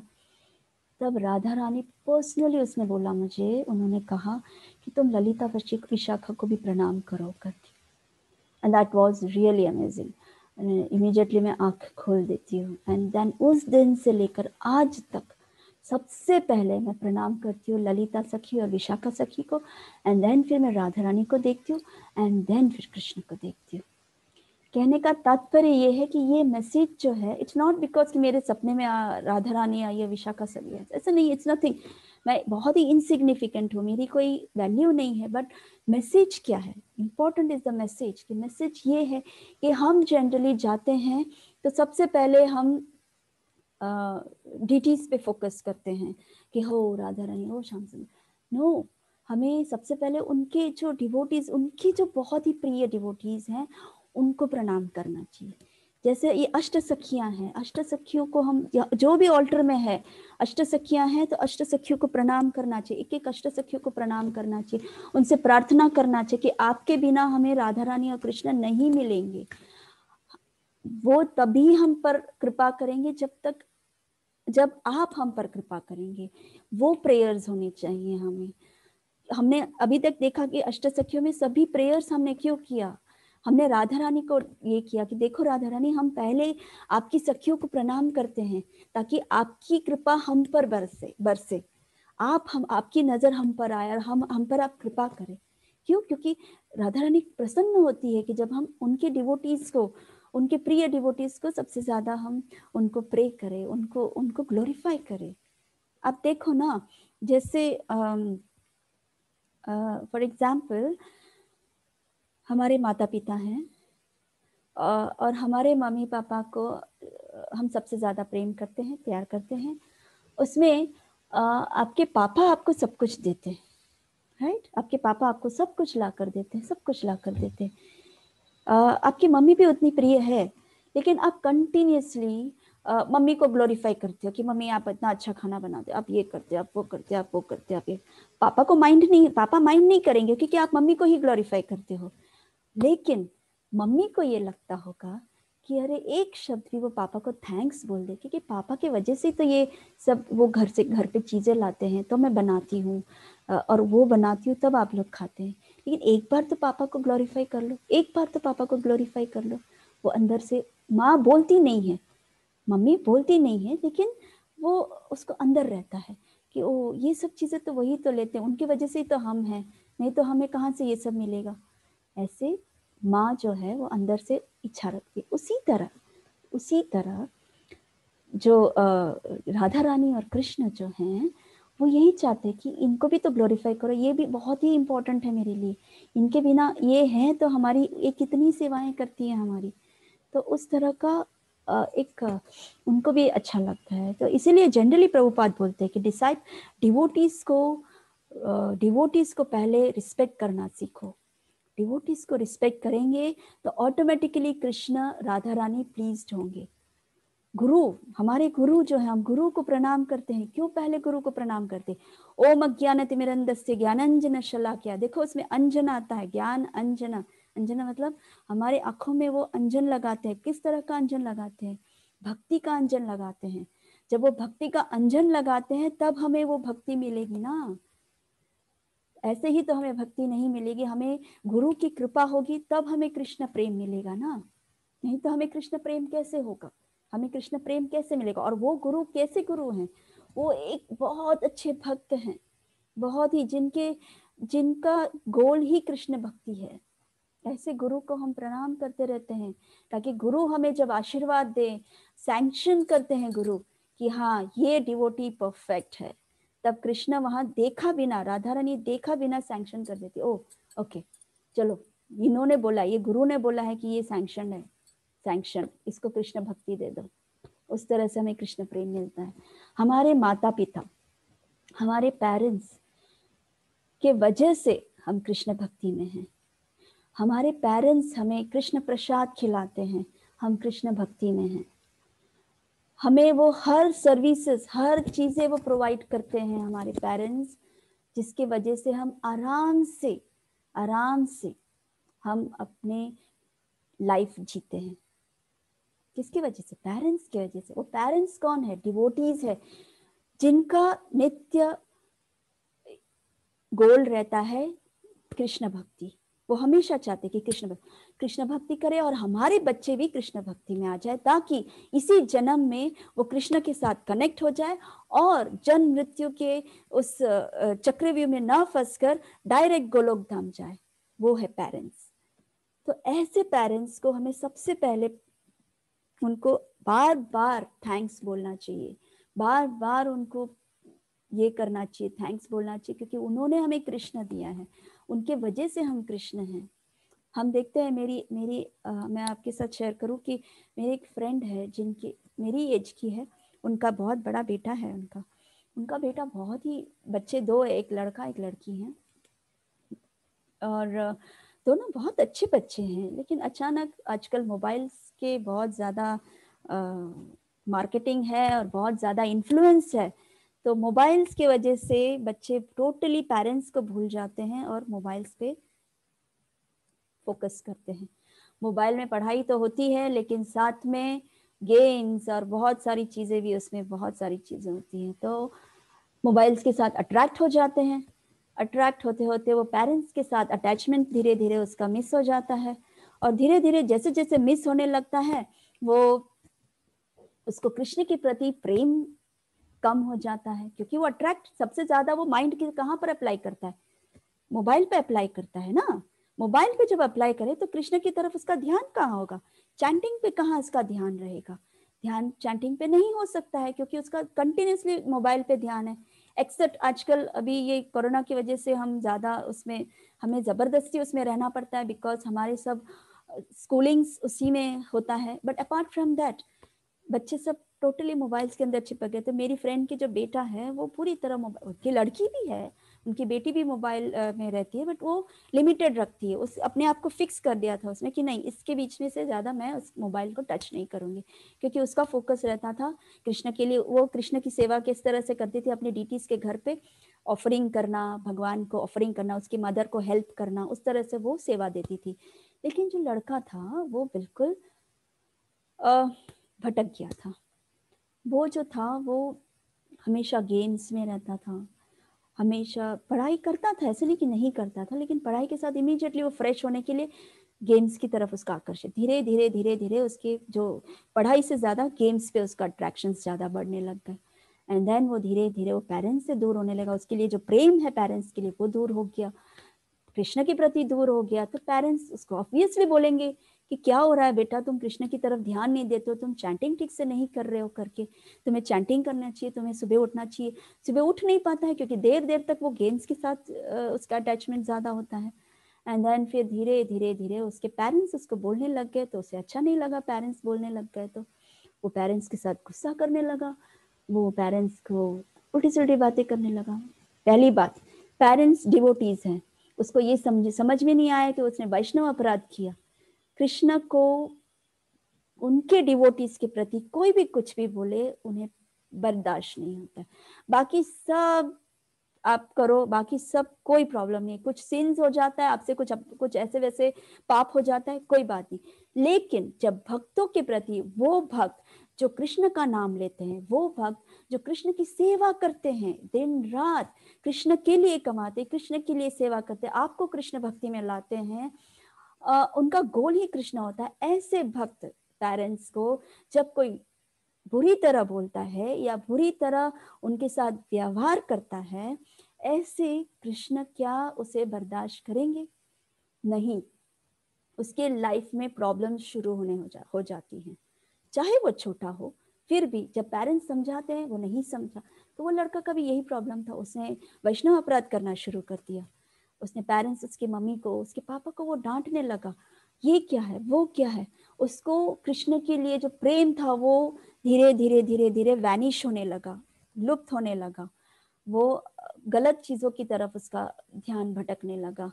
एंड देन एक दिन ऐसा हुआ कि उसके जो फ्रेंड्स हैं, जो आई बाय द टाइम, तो अभी अभी मोबाइल ना, उससे पहले की बात है ये, तो मोबाइल में वो तो वैसे ही बहुत ज़्यादा अटैच्ड हो गया था, अट्रैक्ट हो गया था, गुस्सा करने लगा, ये करने लगा, भटकने लगा, साइकिक जैसा होने लग गया वो। एंड देन फिर बाद में पेरेंट्स बहुत ही ज़्यादा उदास हो गए, पेरेंट्स बच्चे के लिए उदास हो गए कि अरे मेरा बेटा क्या हो गया। उनको सबसे ज़्यादा तकलीफ होती है बच्चों के लिए ना, तो रोने लगे कंटिन्यूसली, रोने लगे। तो क्या कृष्ण को अच्छा लगेगा? किसकी वजह से रोने लगे? आपके वजह से, उस लड़के के वजह से रोने लग गए। तब वहां पर एक और वैष्णव अपराध हो गया कि उसके पेरेंट्स और दुखी हो गए करके उसके बर्ताव के कारण। फिर समहाउ और अदर उसके पेरेंट्स ने उसको काउंसलिंग में डाला, सब इधर उधर ऐसे तैसे करके धीरे धीरे धीरे धीरे धीरे धीरे धीरे उसको उस मोबाइल से बाहर निकाला। एंड उस लड़के ने फिर बाद में जब वो मोबाइल से बाहर निकला तब उसने रियलाइज किया, यहाँ तक कि वो प्रसादम का भी निंदा करने लगा। जो माँ उस बच्चे जो डीटीज के लिए प्रसादम भोग बनाती थी, उस प्रसाद को भी वो निंदा करने लगा। एंड देन फिर बाद में जब निंदा करे, एंड देन फिर कृष्ण कैसे उसको ये करेगा? उसको कुछ तो हुआ था उस समय पे, वो काफी बीमार हो गया था। एंड देन फिर उसको बहुत सफरिंग हुआ था उसको उस वक्त। एंड देन उसको doctors, hospitals, injections, hospitalize, glucose, syringe, सब बहुत कुछ करना पड़ा उसको। उसका रिजल्ट क्या था? जस्ट बिकॉज कि उसने अपने पेरेंट्स की निंदा की, पेरेंट्स से भी बढ़कर है, उसने एक डिवोटीज की निंदा की, कृष्ण के भक्तों की निंदा की। और जो कृष्ण के भक्तों को निंदा करते हैं, पेरेंट्स की निंदा करते हैं, वो पेरेंट्स हो या चाहे कोई भी डिवोटीज जो कृष्ण का नाम लेता है, चैंटिंग करता है, जो डीटीज की सेवा करता है, मंदिर जाते हैं, प्रचार करते हैं, वो सब डीटीज के साथ कनेक्टेड है, वो कृष्ण के साथ कनेक्टेड है, तो मतलब वो डिवोटीज हैं। और जब डिवोटीज को कोई भी निंदा करे, कोई उसको क्रिटिसाइज करे, कोई उनको उल्टी सुल्टी बातें करे, उनको कृष्ण कभी माफ नहीं करता है। तो उसी तरह हुआ, वो लड़के को उस रिजल्ट में क्या मिला? उसको पनिश किया कृष्ण ने।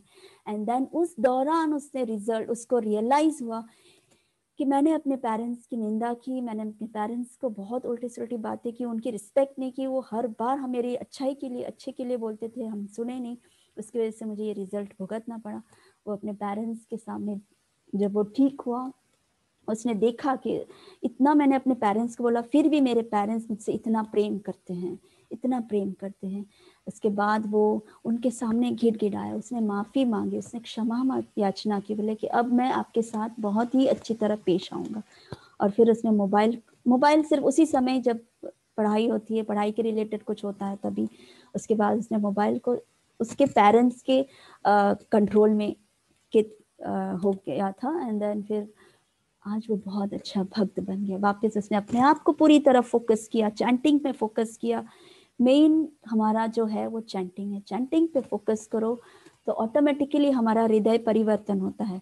जब चैंटिंग मेडिटेशन है, ये एक जैसे लोग मेडिटेट करते हैं ना, बाहर योगा करते हैं, कौन सा योगा करते रहते हैं, उस पे योगा, उस पे योगा, इस पे क्यों करते हैं योगा? क्योंकि उनकी माइंड पीसफुल नहीं रहता है, उनके माइंड पीस नहीं रहता, वो बहुत अशांत रहता है, वो कृष्ण कॉन्शियस में नहीं है। तो उसको कंट्रोल करने के लिए लोग जगह जगह योगा में जाते हैं मेडिटेशन करने के लिए, कितने पैसा खर्चा करते हैं उस माइंड को पीस लाने के लिए, शांति देने के लिए। वो शांति उनको फिर भी नहीं मिलती है, उनको नहीं मिलती है। क्यों? क्योंकि वहां पर कृष्ण कहाँ है? बिना कृष्ण के मेडिटेशन कैसे होगा?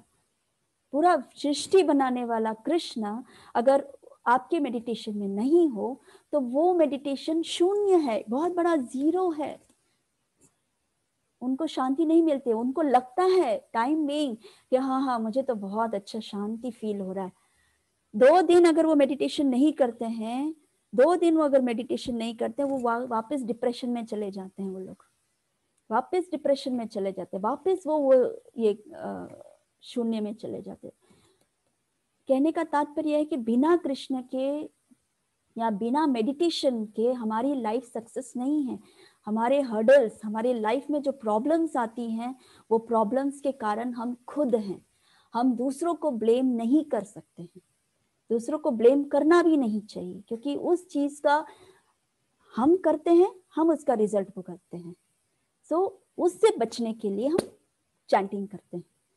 चैंटिंग फोकसली करेंगे तो हमारा लाइफ, हमारा दिन और हमारा जो हमारा जो गोल है, कृष्ण कॉन्शियसनेस, हम वहां तक फास्ट पहुंच पाएंगे। एंड वो किसके हाथ में है? आपके हाथ में है ना, माँ बाप के हाथ में नहीं है, फ्रेंड्स के हाथ में नहीं है, तुम्हारे हाथ में है, आप लोगों के हाथ में है कि आप किस तरह से भजते हो तो उस तरह से रिजल्ट मिलता है। आप अगर पढ़ाई में अच्छे से मेहनत करते हो, बहुत अच्छी मेहनत करते हो, दिन रात बैठकर पढ़ते हो, तब जाके अल्टीमेटली जो रिजल्ट एग्जाम टाइम्स में जो आप फ्लुएंटली लिखते हो, कैसे लिखते हो आपको मालूम है, इसलिए आप लिखते हो ना, तब आपको रिजल्ट बहुत ही फर्स्ट क्लास आता है, आप डिस्टिंक्शन लाते हो, आप स्कूल में फर्स्ट आते हो। किसकी वजह से? आपके मेहनत की वजह से। उसी तरह कृष्ण कॉन्शियस है, इसी तरह भक्ति है कि आप जितनी भक्ति करोगे उतना ही स्पिरिचुअल एडवांसमेंट होगा। जब स्पिरिचुअल एडवांसमेंट होगा, आप ऑटोमेटिकली डिवोटीज को रिस्पेक्ट करने लगोगे। क्यों? क्योंकि आपको कृष्ण से प्रेम होने लगेगा। जब आप कृष्ण से प्रेम करते हो तो कृष्ण को जो अच्छा लगता है वो आप करोगे। और जब कृष्ण को क्या अच्छा लगता है? डिवोटीज की रिस्पेक्ट करना। हर वो डिवोटीज जो कृष्ण का नाम लेता है उसको रिस्पेक्ट करने आना चाहिए, चाहे वो कैसे भी हो। कभी ऐसे भी होता है कि वो डिवोटी की तरह वो आपको डांट भी दे, आपको फटकार भी दे, लेकिन नहीं, आपको शांत होकर जाना है क्योंकि वो डिवोटी है। तब आपको उस वक्त जब कोई आपको डांट देता है, जब आपको कोई क्रिटिसाइज कर देता है, उस समय पे आपके ध्यान में एक ही चीज होना चाहिए कि नहीं, अगर मैं उसको सामने बोलूंगा तो कृष्ण को अच्छा नहीं लगेगा, मैं इसलिए कुछ नहीं बोलूंगा, मैं आ जाऊंगा। तब देखो कृष्ण कितना ज्यादा आपसे खुश होगा, उसका प्रेम और ज्यादा आपके लिए बढ़ जाएगा। और जब उसका प्रेम बढ़ जाएगा तो आपके हृदय में ऑटोमेटिकली कृष्ण के लिए और ज्यादा प्रेम होगा। और हम रियलाइज करेंगे उस प्रेम को, उस भक्ति को हम रियलाइज करेंगे। समझ में आ रहा है ना जो बोल रही हूँ? It's very easy but it's also very difficult. जब कोई डांट देता है तो हमको गुस्सा तो आ ही जाता है कि इसने हमें कैसे बोल दिया, हमें आ जाता है, लेकिन हमें प्रैक्टिस करना चाहिए, प्रैक्टिस करना चाहिए। आज किसी ने बोल दिया तो शायद आप जो यो वो क्यों बोला तूने मुझे ऐसा मैं ऐसी हूँ, मैं वैसी हूँ, मैं ऐसी नहीं हूँ, तुमने ऐसे कैसे बोल दिया तुमने मुझे। जो ऐसे बोलते हैं तब आप जब कृष्ण को याद करते हैं तब आप ये बोलेंगे कि मैं ऐसी नहीं हूँ, मैं ऐसे नहीं।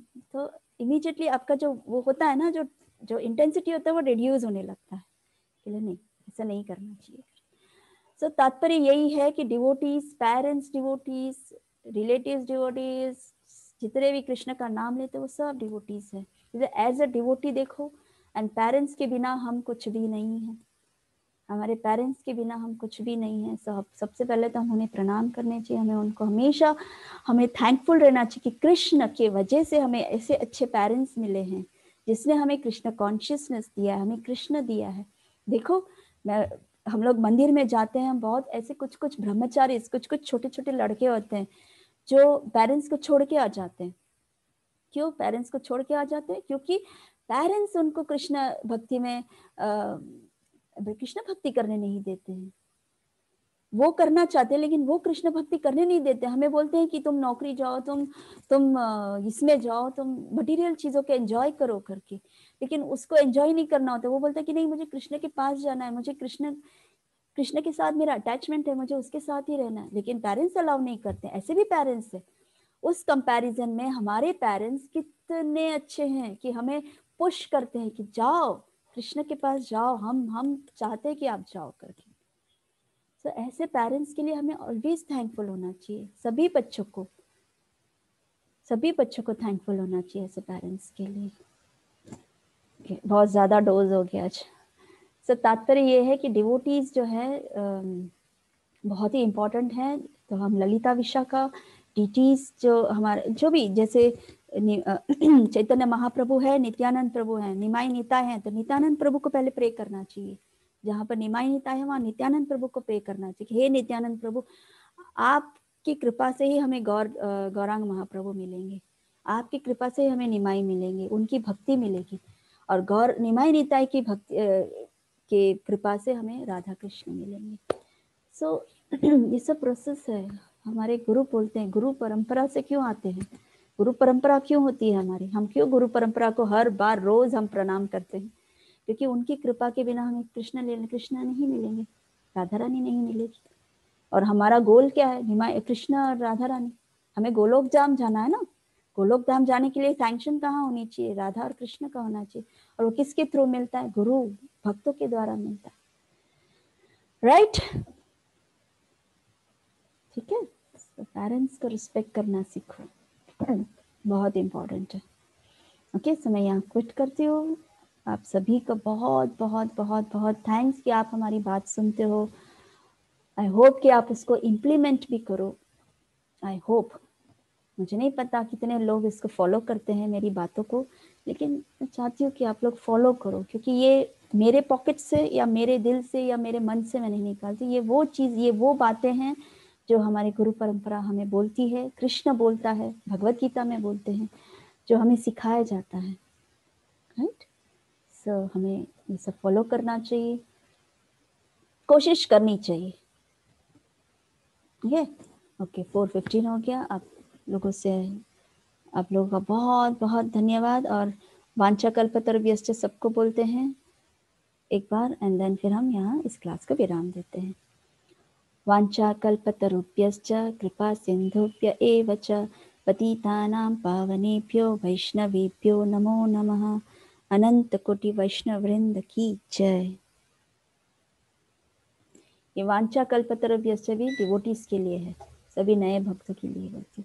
ये वांछा कल्पतरुभ्यश्च मतलब सभी डिवोटीज को हम अनंत कोटि वैष्णव, डिवोटीज मतलब वैष्णव, वैष्णवों को हम प्रणाम करते हैं।